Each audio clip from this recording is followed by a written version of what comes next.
First of all, that's the most annoying shit in the world. There's a squat and a front squat. No one says, hey, did you see those front titties? You know where tits are, so you know where a squat is.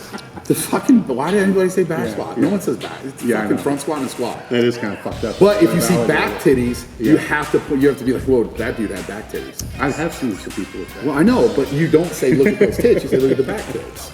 That's my point. You don't say back squat, just like you don't say look at the front tits. Louis knew how to just fucking get under every one of our skins.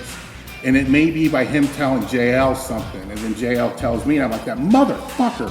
And then you don't know, it takes you like 10 years to figure out Louis doing this on purpose. But then you're pissed off because he's fucking doing it on purpose. What's that? The calling? You do the stuff, where you cold call people, hey, Mr. Tate. Phone sex? No, hey, Mr. Tate, thanks for calling Gay Sex now. Waking up first thing in the morning, one of the biggest ways to get it closer to that threshold where you're gonna have an incidence of back pain is to I'm sick of being beat. He says, if you work harder than everybody else, you'll never get beat.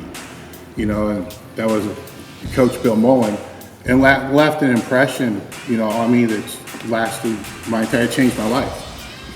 Two people who have the same lever lengths are gonna have different attachment points. They're gonna have different origin points. The other thing with femur length and the levers and so forth that I see left out of the dialogue a lot of times is it was awesome. It was the greatest thing ever. Jello, because it was all collided, it was solid. And so he starts squeezing it, and this jello stuff starts pouring out of the incision. And the chick had a cup, but the cup wasn't big enough for all of it, so it starts overflowing the cup, and then it touched her hand, which had gloves on. As soon as it touched her hand, it liquefied it from the heat of her hand, and so all this black blood started pouring all over the office, and she goes, it was pretty disgusting.